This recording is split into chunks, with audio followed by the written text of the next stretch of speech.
En el primer episodio de Chámbilo, la historia del culebro Casanova, conocimos al joven Hernando Casanova, su infancia en Neiva y sus primeros pasos buscando los aplausos de la gente.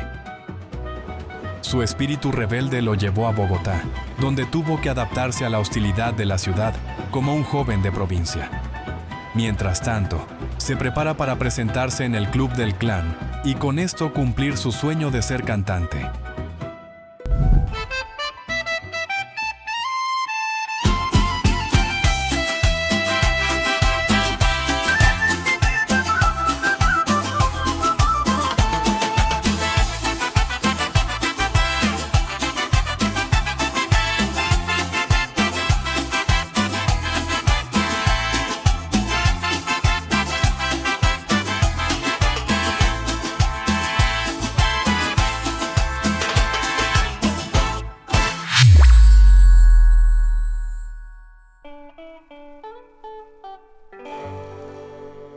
Hernando Casanova se presentó varias veces a el Club del Clan. Fue rechazado más de una vez. Sabía afinar, sabía cantar, tenía oído y disciplina, pero algo no terminaba de encajar. Le faltaba eso especial que la industria buscaba para fabricar a las jóvenes estrellas de la época. Yo estaba en el Club del Clan, que suponía que yo era cantante, pero como cantante era un petardo.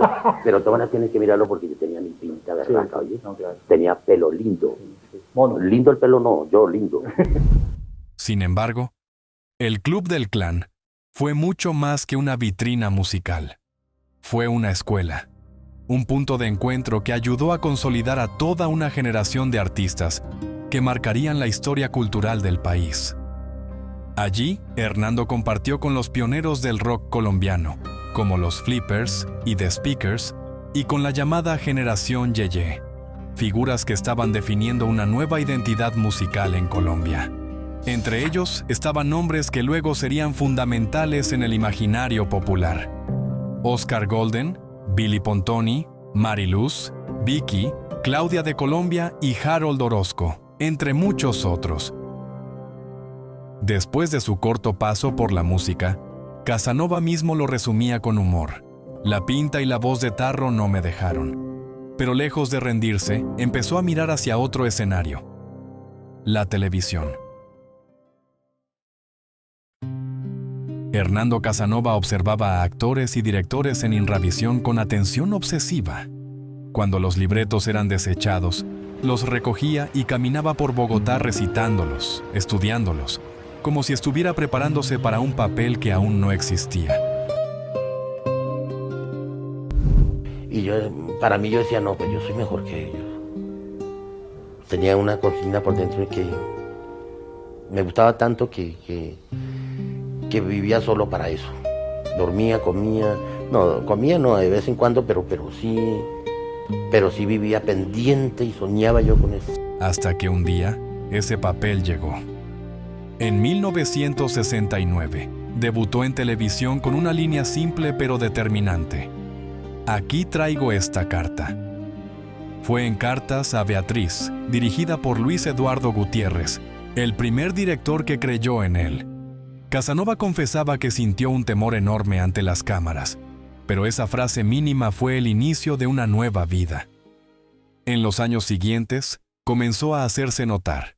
Participó en la serie policíaca Caso Juzgado, interpretando villanos, y en otros como La herencia y Una pareja con suerte.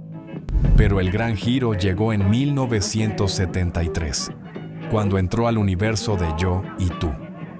Detrás de este clásico de la televisión colombiana estaba Alicia del Carpio, una figura esencial en la cultura televisiva del país.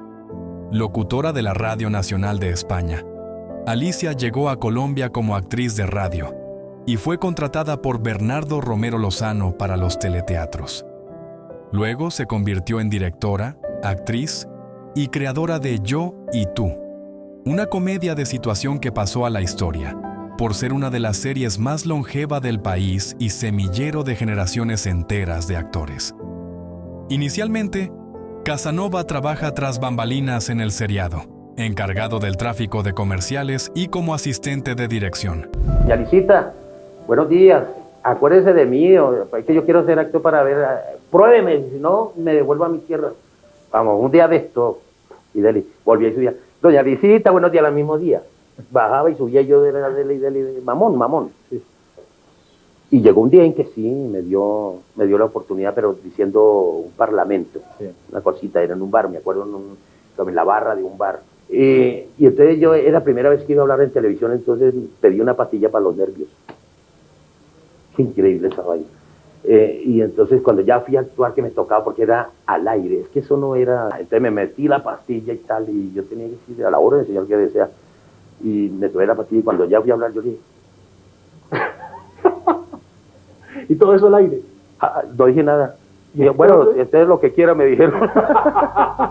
Ese fue su estreno en la televisión. La única vez en mi vida que yo he hecho eso, y dije, no, eso no, en mi vida lo volvería a hacer, es una idiotez. Alicia, sin embargo, decidió darle una segunda oportunidad. Así nació Hernando María de las Casas, un cobrador insistente y algo impertinente que rápidamente se volvió favorito del público. Fue durante una escena con el actor Ángel Alberto Moreno, cuando ocurrió un accidente memorable. Al llamarlo por error el de las culebras, lo rebautizó como El Culebro.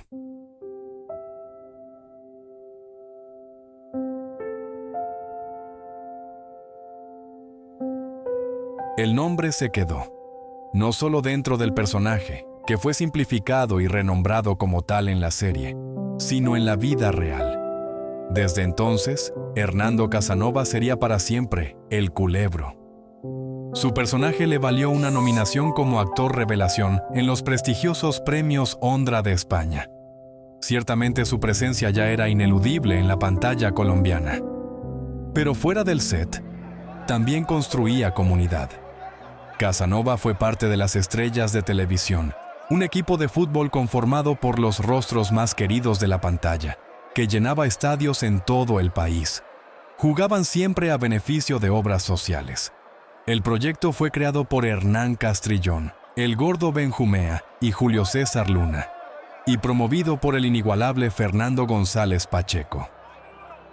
El Culebro no solo estaba conquistando la pantalla chica, sino también el corazón del país.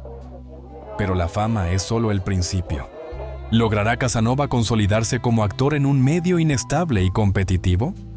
¿Podrá demostrar que es más que un personaje cómico y ganarse el respeto como actor dramático?